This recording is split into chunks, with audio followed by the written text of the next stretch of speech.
시편 29편 1절부터 11절까지 보겠습니다. 하나님을 모시는 권능 있는 자들아 영광과 권능을 주님께 돌려드리고 또 돌려드려라.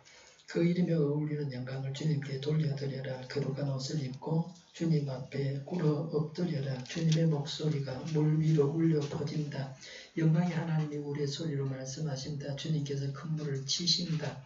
주님의 목소리는 힘이 있고 주님의 목소리는 위엄이 넘친다. 주님께서 목소리로 백향목을 쪼개고 레바논의 백향목을 쪼개신다. 레바논 산맥을 송아지처럼 뒤놀게 하시고 시리온 산을 들송아지처럼 날뛰게 하신다. 주님의 목소리에 불꽃이 튀긴다. 주님의 목소리가 광야를 뒤흔드시고 주님께서 가데스 광야를 뒤흔드신다.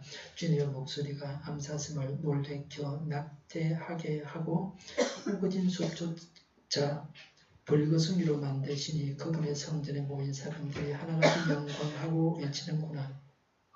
주님께서 범람하는 홍수를 정복하신다. 주님께서 영원토록 왕으로 다스리신다. 주님은 당신을 따르는 백성에게 힘을 주신다. 주님은 당신을 따르는 백성에게 평화의 복을 내리신다. 아멘. 우리 동네는 어린이 보기가 힘이 듭니다. 잘 없습니다. 어린이가 유치원생에서 대학생까지 학생이 있는 가정이 10집 중에 한 집 정도라고 제 나름대로 그렇게 알고 있습니다. 우리 동네가 저출산 최전선입니다. 어린이가 있는 지역이 있지만 국가적으로 출산율이 세계 최저입니다. 한 20년 뒤에는 영도 인구도 절반 이하로 줄지 않을까 그렇게 생각이 듭니다. 교회에도 어린이가 없습니다. 결혼하지 않는 사람도 있고 동성애자도 있습니다. 결혼한 사람들도 자녀를 한둘 낳거나 아예 낳지 않는 사람도 있습니다. 어제 읽은 기사 중에는 친정어머니가 시집간 딸에게 손주 낳으라고 합니다. 딸은 부부가 자녀를 낳지 않기로 합의했다고 그렇게 말합니다. 딸은 아기를 낳으면 아이가 자라갖고 왜 자기를 낳았느냐고 자기한테 원망하는 소리를 듣고 싶지 않아서 아이를 낳지 않는답니다. 그 딸은 부부 소득이 평균 이상이라고 합니다. 돈이 없어서 안 낳는 것도 아닙니다. 부모가 더 이상 강요하거나 간섭할 수 없는 처지입니다. 어제 우리 사회 분위기가 시댁에서는 며느리에게 아이 낳으라는 말도 못합니다. 아기를 낳으면 여성들이 경력 단절을 당하게 됩니다. 아기를 낳고 직장에 다닐 수가 없습니다. 가정에서는 가사 분담이 되지 않습니다. 중국에서는 남자가 집안일 하는 것을 부끄러워하는 문화가 없습니다. 형편대로 남자든 여자든 부엌 일을 합니다. 남자라서 설거지나 요리를 할 수 없다거나 이런 일을 남자가 하는 것을 부끄러워하지 않습니다. 제가 처음에 중국 갔을 때가 90년이었습니다.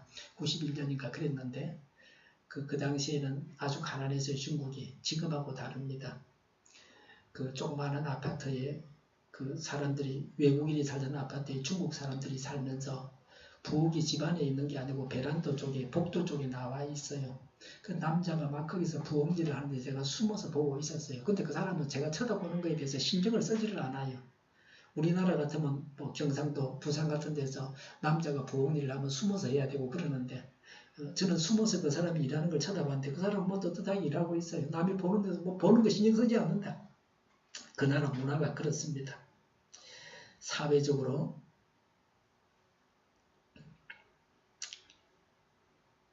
문제가 심각합니다. 국가에서는 아이를 키워줄 준비가 되어 있지 않습니다. 그 많은 돈을 사용하고서도 선진국들처럼 하지 못하고 있습니다. 아기를 맡기면 아기를 잘 돌봐줘야 합니다. 뭐 프랑스 저번에 텔레비에서 봤는데 아기를 그냥 맡기면 동네 거기다 맡기면 뭐 잘 돌봐줍니다. 아무 문제가 없습니다. 조부모가 꼭 가서 봐줘야 될 필요가 없습니다. 우리나라에서는 다릅니다. 아기를 학대하는 일들이 자주 일어나고 있습니다. 불안해서 아이를 맡길 수가 없습니다. 아이를 맡길 곳이 없기도 합니다. 이러니 아이를 낳으라고 말하기도 어렵습니다. 조부모가 손자를 돌봐줘야 할 처지입니다. 2018년 우리나라 합계 출산율 역대 최저는 0.98명입니다. 여성이 가임기간 15세에서 49세 때에 낳을 것으로 기대되는 평균 출생아 수가 1명도 되지 않는다는 것을 뜻합니다. 모든 여자가 아기를 둘은 낳아야 현재 인구를 유지할 수 있습니다. 그러나 남자가 아이를 못 낳으니까 여자가 둘은 낳아줘야 현재 인구는 되는 겁니다. 어린이 없는 어린이주의를 참담합니다. 재앙입니다. 이렇게 해서 망하게 됩니다. 출산율을 높여주십사고 간절히 간구합니다. 적어도 망한다고 하는 인식은 있고 이 문제를 해결하려고 해야 합니다. 오늘도 다윗의 시입니다. 하나님이 하시는 일들을 기록하고 있습니다. 5절에 하나님께서 목소리로 백향목을 쪄개고 레바논의 백향목을 쪄개신다 그랬습니다. 이 쪄개다 하는 말이 이해가 되십니까? 우리 교회 도서관에도 국어사전 큰 게 있는데 요새 그런 거 안 봐요. 인터넷 들어가면 그냥 사전이 있거든요. 네이버 사전에 들어가서 제가 찾아봤습니다. 쪄개다 하는 말은 크고 단단한 물체를 연장으로 베거나 찢거나 두 쪽으로 벌려 갈라지게 하자입니다. 그대로 복사해서 갖다 붙였습니다. 쓸 필요도 없습니다. 굵은 나무를 도끼로 쪄개다. 그렇게 쓰는 그런 단어입니다. 하나님의 목소리가 도끼와 같이 백향목을 쪄갭니다. 6절에 레바논 산맥을 송아지처럼 비놀게 하시고 시리온 산을 그랬는데 이것은 간주에 보니까 헤르몬 산이라 그랬습니다. 덜 송아지처럼 날뛰게 하신다고 했습니다. 하나님은 산과 산맥이 송아지처럼 비놀게 하십니다. 하나님은 지진과 지각 변동으로 산이 움직이게 하십니다. 산이 바다가 되기도 하고 바다가 산이 되기도 하고 땅이 내려가기도 하고 올라가기도 하고 그럽니다. 그러니까 산에서 소금이 나기도 하고 그러죠. 옛날에 바다였으니까 그게 소금물들이 있다가 말라가지고 소금이 됐다. 암염이 그런 겁니다. 교통사고 현장을 보면 자동차가 계란 껍데기처럼 부서져 있습니다. 강한 것도 더 강한 것에 의해서 부서집니다. 하나님은 더 강한 분이셔서 강한 산과 산맥도 마음대로 하십니다. 7절에 주님의 목소리에 불꽃이 튀긴다 그랬습니다. 불꽃은 번개를 연상하게 합니다. 하나님은 말씀으로 삼라만상을 다 만드셨습니다. 하나님의 목소리에 불꽃이 튄다는 말씀이 당연해 보입니다. 인간이 만든 불꽃도 있습니다. 어제 북한이 단거리 발사체를 발사했습니다. 유엔 제재 위반은 아닙니다. 사거리가 70에서 200km 정도라 한국과 주한미군을 겨냥한 것입니다. 저강도 도발이었습니다. 하나님께 이 일을 두고도 간구합니다. 8절에 주님의 목소리가 광야를 흔드시고 주님께서 가데스 광야를 뒤흔드신다고 했습니다.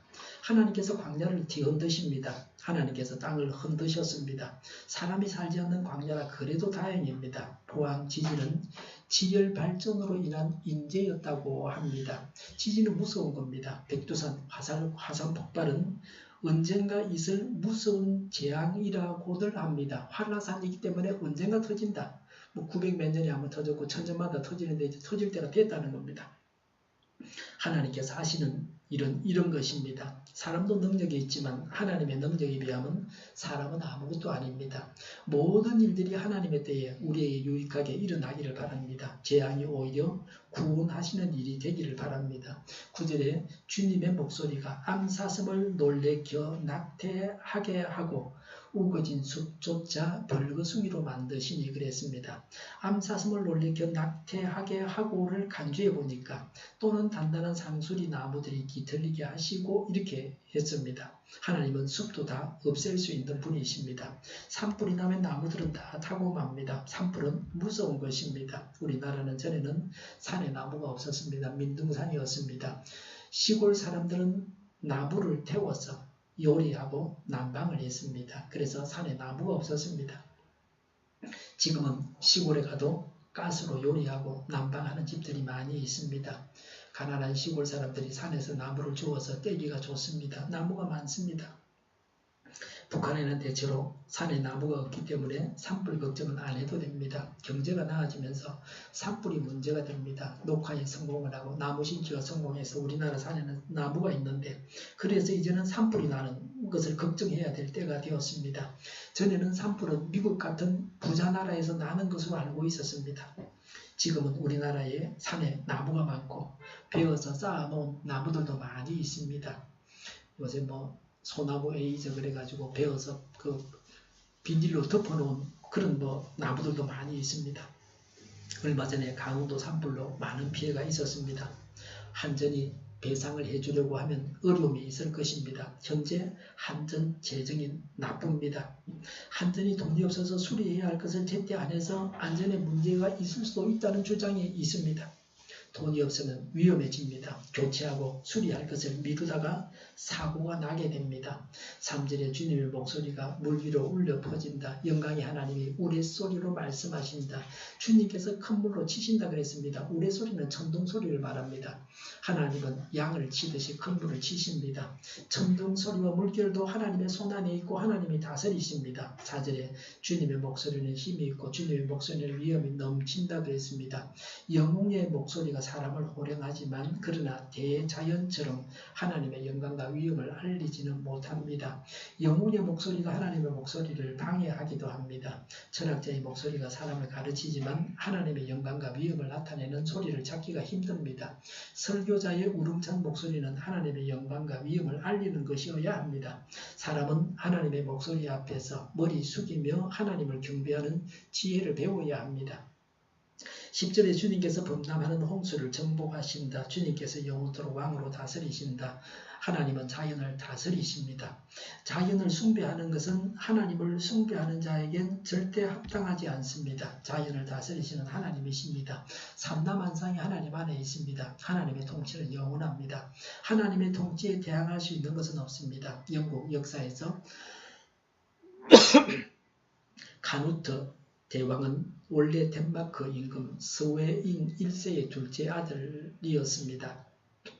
어려서부터 총명하고 똘똘했던 그는 아버지 왕을 따라서 영국을 정복한 공로를 인정받아서 겨우 나이 21살 때 영국 왕으로 모셔졌습니다. 형의 죽음으로 2년 후에는 덴마크 왕을 겸했습니다. 10년 후에는 바이킹들의 행포를 제압하고 노르웨이 왕까지 겸해서 대해상 제국을 건설했습니다. 이런 사람에게 아첨하는 사람들이 있었습니다. 흔히 사람들은 세상에 그 어느 것도 임금님의 명령을 거역할 수 없습니다라고 그에게 아첨했습니다. 어느 날 그는 신하들을 데리고 바닷가로 갔습니다. 그리고 흉흉한 바다를 향해서 명령했습니다. 바다여 잔잔하라. 바다가 미쳤다고 잔잔해지겠습니까? 이에 카누트 대왕은 신하들을 둘러보면서 말했습니다. 보라, 나는 바다에서 잔잔하라고 명령했다. 그러나 바다는 꼼짝도 않는다. 내가 어떻게 감히 절대권의 소유자로 하겠는가? 그러나 예수님은 바다를 향해서 잔잔하라고 명령했더니 그 말씀이 떨어지려 무섭게 잔잔해지지 않았던가? 따라서 오직 유일한 임금님은 하나님뿐이시다라는 사실을 여러분들은 확인할 수 있을 것이다. 나는 단지 그의 종에 불과한 사람이다. 왕도 아닌 내가 왕관을 쓴다는 것은 외람된 일이다. 따라서 나는 이 시간부터 왕관을 쓰지 않겠다고 했습니다. 이렇게 자기의 왕관을 예수님께 반납한 이후에 그는 단 한 번도 왕관을 쓰지 않았다고 합니다. 지금도 그 왕관은 어느 교회당에 걸려있다고 하는데 그 왕관 밑에 청동 팻말이 붙어 있고 그 팻말 속에 여기 1032년 카누트 왕께서 그의 신하들에게 겸손을 가르친 것이 있다라는 글귀가 새겨져 있다고 합니다. 하나님께서 명령하셨습니다. 9절에 그분의 성전에 모인 사람들이 하나같이 영광하고 외치는구나 라고 했습니다. 1절에 하나님을 모시는 권능 있는 자들아. 권능 있는 자는 하나님을 모신 권능 있는 자는 관제에 보니까 신의 아들들아 그랬습니다.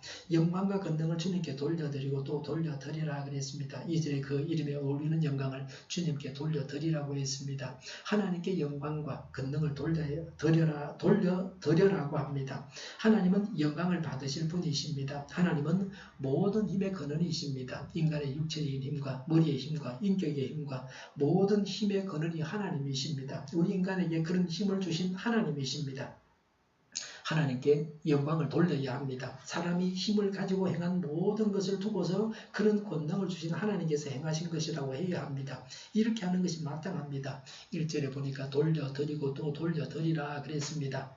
하나님께 영광과 권능을 돌려드리는 일은 한 번으로 끝내서는 안 됩니다. 계속 반복해야 합니다. 모세가 가나안 땅에 들어가지 못한 것은 하나님의 영광을 가로챘기 때문입니다. 기적을 행하고 역사를 행한 일을 행하신 모든 것이 하나님의 것인데 자기가 했다 그랬다가 가나안 땅에 들어가지 못했습니다. 하나님을 섬기던 큰 종들이 하나님의 영광을 가로챕니다. 이것이 심각한 문제입니다. 하나님과 가까워지고 하나님의 능력이 나타날 때에 더욱 겸손해져서 하나님께 영광을 돌려야 됩니다. 하나님이 하신 일이라고 말해야 됩니다. 권능이 하나님으로부터 나왔다는 것을 확신해서 낮아져야 합니다. 능력을 경험하는 것보다 더 중요한 것은 겸손을 유지하고 하나님께 계속 영광을 돌리는 것입니다. 누구에게 하신 말씀입니까? 9절에 보니까 그분의 성전에 모인 사람들 1절에 하나님을 모시는 권능 있는 자들 그랬는데 간주에는 신의 아들들아 라고 했죠. 예수님을 마음 중심에 모셔서 하나님이 그 속에 있는 자, 우리 믿는 자들, 하나님의 자들에게 하신 말씀입니다. 영광과 권능을 하나님께 돌리는 것은 불신자에게는 해당이 없는 명령입니다. 하나님을 믿는 우리가 받들어야 하는 하나님의 명령입니다. 왜 우리가 살아갑니까? 하나님의 영광을 위해서 삽니다. 불신자들과는 삶의 목적이 다릅니다. 돈을 벌기 위해서, 또 자신을 위해서, 사랑하는 사람을 위해서 산다고 사람들은 말합니다. 그러나 우리는 하나님의 영광을 위해서 삽니다. 예수님은 이 땅에 오셔서 하나님의 영광을 위해서 사셨습니다. 그 예수님이 우리 안에 계셔서 우리가 하나님의 영광을 위해서 삽니다. 우리의 나라는 이 세상이 아닙니다. 이 세상 나라가 아닙니다. 영원한 하나님의 나라입니다. 우리가 누릴 영광은 이 세상에서 다 받는 것이 아닙니다. 영원한 하나님의 나라에서 영광을 누리게 됩니다. 하나님께 영광을 돌리고 하나님은 우리를 영원히 영화롭게 하십니다. 하나님을 믿지 않을 때와는 전혀 다른 사람이 되었습니다. 이게 예수님을 믿는 겁니다. 그냥 교회당에 출석하는 것으로 모든 것이 다 된 것은 아닙니다. 믿는 것이 중요합니다. 믿음으로 살아가야 합니다. 그럴까 하는 것이 아니라 확신하고 믿음으로 살아가야 합니다. 이 세상에서도 예수님을 주인으로 모시고 천국을 이루어야 합니다. 그래야 죽어서도 하나님의 나라에 들어가게 됩니다. 이 세상에서 지옥 생활을 하고 죽어서 천국 가는 사람은 없습니다. 이 세상에서도 경험해보지 못한 천국을 죽어서 어떻게 들어갑니까? 천국은 하나님이 주인이시고 다스리시는 나라입니다. 이 땅에서도 하나님께 복종해서 천국을 이루고 죽어서도 영원한 천국에 들어가는 것입니다. 이전에 거룩한 옷을 입고 그랬습니다. 더러운 옷을 입은 자도 있습니다. 거짓과 폭력과 살인을 행하고도 죄를 지었다고 생각하지 않고 살아가는 자들이 더러운 옷을 입은 자들입니다. 교회 안과 밖에서 더러운 옷을 입은 자들을 볼 수 있습니다. 우리 자신이 더러운 옷을 입고 있을 때도 있습니다. 더러운 옷을 입은 자는 가인입니다. 창세기의 아담의 아들 가인이 하나님께 제사를 드렸습니다. 오늘날로 말하면 하나님을 예배했습니다. 그런데 하나님은 가인을 반기지 아니하셨습니다. 가인이 드리는 예배를 받지도 아니하셨습니다. 드려서는 안 될 예배였습니다. 어떤 삶을 사느냐가 예배자에게 중요합니다. 거룩한 옷을 입었다는 것은 성결하게 사는 것을 말합니다. 하나님 앞에서 바르게 사는 것입니다. 하나님 말씀대로 깨끗한 삶을 사는 자입니다. 아벨 같은 자입니다. 하나님께서 반기는 자입니다. 이런 자가 드리는 예배를 하나님은 기뻐하시면서 받으십니다. 우리가 입어야 할 옷은 거룩한 옷입니다. 하나님 앞에서 바르게 살아가야 됩니다. 믿는 자들이 바르게 살아야 하나님께 영광을 돌리게 되고 불신 세상이 하나님을 보고 하나님께로 돌아올 수가 있습니다. 거룩한 옷이 천국 백성의 옷입니다. 천국 백성에 걸맞는 삶을 살아가야 합니다. 도덕적으로 건전하고 인격적으로 품위가 있어야 되고 교양이 있어야 됩니다. 교양의 근본은 자기를 낮추고 남을 높이는 것입니다. 위아래를 분간해서 자신을 낮추는 것입니다. 우리나라는 위아래가 분명한 나라입니다. 생일 축하해 주려고 그러면 미국에서는 해피 버스데이 이러면 끝나는 거예요. 모든 사람에게 똑같이 그렇게 해주면 돼요. 근데 우리나라는 그렇지 않아요. 말이 다 달라요. 생일이 있고 생신이 있고 축하한다가 있고 축하드립니다가 있고요. 임금님이 쓰는 요강은 매화틀이라 그러고 이름도 달라요. 먹는 밥도 이름이 보통 사람하고 달라요. 위인지 아래인지 모르면 말을 함부로 못한다. 한국 사람들은요. 우리나라 문화가. 그러니까 몇 살이냐 물어보고 그 속여가면서 형님 하려고 막 그렇게 하는 거예요. 어른 노릇 하려고 말이죠. 하려고 그냥 무조건 다른 사람에게 나이가 어려도 존댓말을 사용하는 것은 좋은 방안입니다. 2절에 주님 앞에 꿇어 엎드려라 그랬습니다. 하나님 앞에 꿇어 엎드리라고 합니다. 하나님께 복종하는 자입니다. 하나님을 하나님으로 인정하는 자입니다. 하나님의 말씀대로 살아가는 자입니다. 하나님의 권위를 인정하는 자입니다. 하나님을 경외하는 자입니다. 세상에는 하나님께 꿇어 엎드리는 자보다는 그렇지 않은 자가 더 많습니다. 세상에는 권세를 갖고 있는 자들이 하나님을 경외하지 않고 하나님께 대듭니다. 당신이 뭐요? 당신이 뭐요? 그럽니다. 국가법을 만드는데 반성경적인 법을 만듭니다. 지금 세상이 그러합니다. 잘나고 똑똑하고 권세를 쥐고 있는 자들이 그렇게 합니다. 사람을 위한다고 하면서 하나님 중심을 외면합니다. 하나님을 떠난 인간 존중입니다. 불신 세상이 볼 때는 매력적입니다. 그러나 하나님 안에서 볼 때는 악합니다. 하나님께 복종한다고 하는 것은 사람의 행복을 위해서 필요한 것입니다. 하나님께 순종해야 사람이 행복합니다. 하나님께 순종이 최선의 선택입니다. 하나님은 이기주의자가 아닙니다. 자기 이익을 챙기고 우리를 해치는, 자기 하나님 자신의 유익을 위해서 우리를 해치는 그런 분이 아닙니다. 우리 인간들을 무한히 사랑하시는 하나님이십니다. 하나님께 복종함으로 사람답게 살고 최선의 길을 가고 행복하게 되고 천국길을 갑니다. 하나님께 복종하는 것이 진정한 선행입니다. 하나님께서 하나님을 따르는 백성들에게 주시는 것이 무엇입니까? 하나님께서 주시는 것을 받아본 적이 있습니까? 하나님께서 주시는 것을 받아보고 하나님께서 주신 것을 알아야 합니다. 그래야 신앙이 있는 것입니다.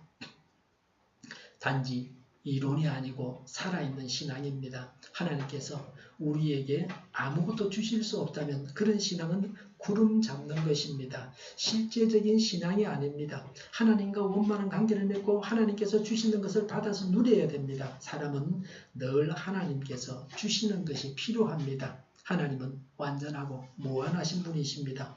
사람은 불완전하고 유한합니다. 사람은 가진 재산이 아무리 많아도 얼마라고 말할 수 있습니다. 이건희 회장 같으면 식물인간이 되어 있어도 재산이 자꾸 불어난다 그러는데 재산이 재산을 하고 그래서 그렇게 되는 거죠. 그러나 하나님의 재산은 무한합니다. 그래서 다 계산할 수 없지 않을까 그렇게 생각합니다. 사람은 아무리 완벽해도 하나님 앞에서 완전하지 못합니다. 하나님과 비교했을 때 허점이 있고 부족한 바가 있습니다. 털어가지고 먼지 하나 하는 사람은 없다. 두드리 잡기 시작하면 다 죄인입니다. 다 감옥 쳐잡아 넣어야 됩니다.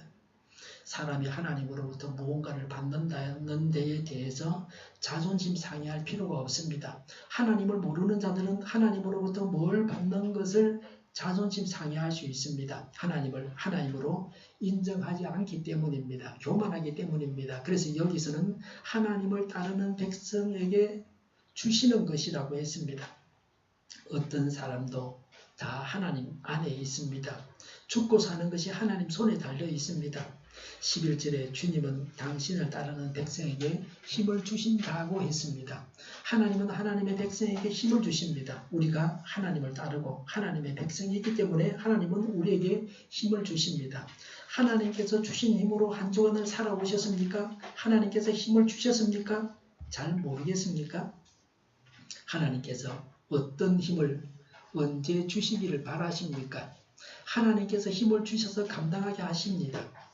헬스장에서 어떨 때는 힘을 쓰는데 꼼짝하지 않을 때가 있습니다.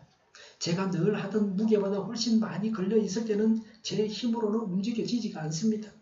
제게 맞는 무게로 맞추어야 됩니다.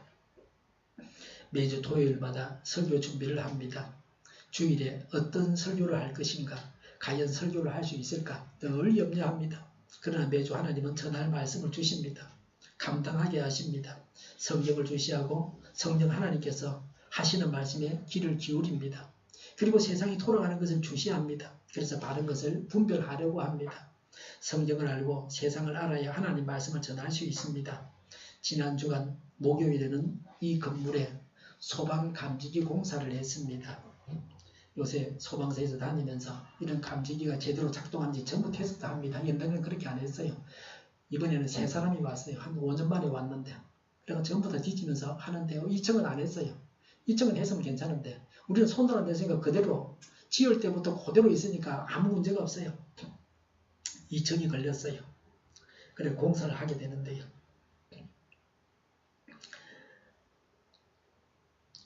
한 분이 오셔가지고 공사를 하는데 일을 시작하기 전부터 어려움이 대단했습니다. 몇 집이 2층에 있는 집들이 다 허락을 하고 문을 열어줘야 된다. 공사를 한 날로 하기로 한 날 정하면 말이죠. 근데 한 집 주인이 연락이 닿지 않는 거예요. 그러니까 일을 할 수가 없습니다. 들리는 말에 하면 강아지가 죽어가지고 우울증이 걸렸다는 거예요. 걔는 수명이 10년밖에 안 되니까 자꾸 죽어요. 한 100년이나 200년 살고 1000년 사는 강아지 같으면 안 죽을 텐데 이게 걔는 한 5년 살면 사람 50살하고 똑같아요. 사람하고 똑같은 그런 질병이 오는 겁니다.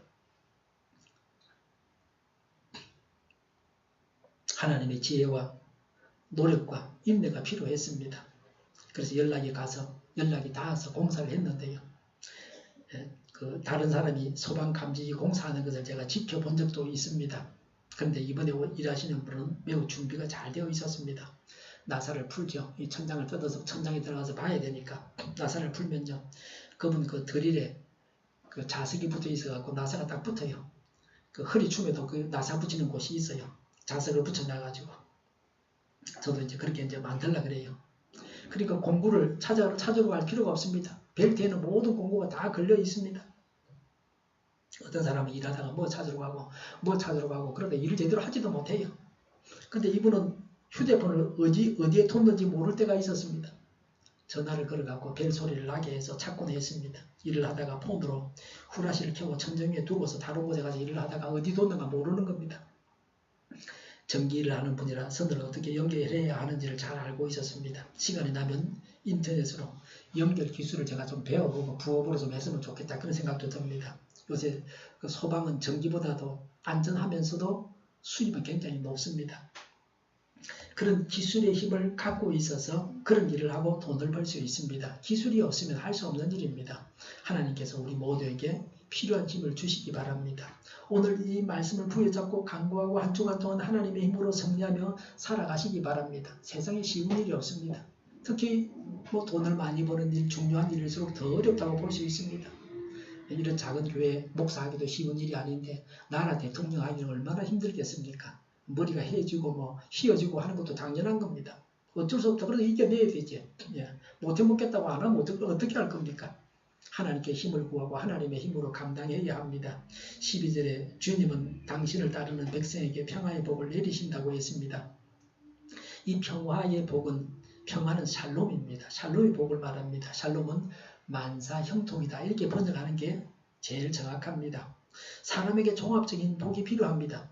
많은 돈이 생기고 높은 지위를 얻어서 권세를 가져도 또 명예를 가져도 박사학위를 받아도 기술과 지식을 가져도 바로 죽어야 한다면 그 많은 것들이 무슨 유익이 있습니까?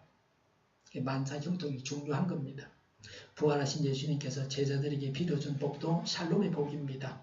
만사 형통의 복입니다. 우리가 샬롬의 복을 받아야 합니다. 인사할 때 샬롬이라고 인사하면서 서로 축복해야 합니다.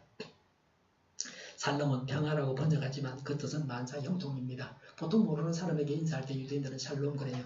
아는 사람하고 만나면 샬롬 두 번 한다 그래요. 우리는 한 3번 좀 하지 그래요. 하여튼 샬롬, 평화를 빌어주고 만사 형통을 빌어주는 건 좋습니다. 하나님은 샬롬의 복을 주신다고 약속하셨습니다. 그래서 우리는 어떤 일을 두고도 걱정할 필요가 없습니다. 하나님께서 만사 형통하게 하실 것을 믿으면 됩니다. 막혀도 장애가 있어도 병들어도 고통이 있어도 방해가 있어도 어떤 경우에도 하나님은 샬롬의 복, 만사 형통의 복을 주십니다. 하나님께서 만사 형통케 하시니 죄를 지어도 괜찮다고 해서는 안 됩니다. 하나님을 따르는 자에게 주시는 복입니다. 죄를 지으면 샬롬의 복을 받을 수 없게 됩니다. 하나님께서 주시는 만사 형통을 누리기 위해서도 범죄하지 말고 하나님을 따라서 살아가야 합니다. 하나님께 영광과 권능을 돌려드리고 하나님께서 주시는 힘과 샬롬의 복을 받아서 누려야 되겠습니다. 기도하겠습니다. 하나님께 영광과 권능을 돌려드리고 하나님께서 주시는 힘과 샬롬의 복을 받아서 누리게 하여 주시옵소서.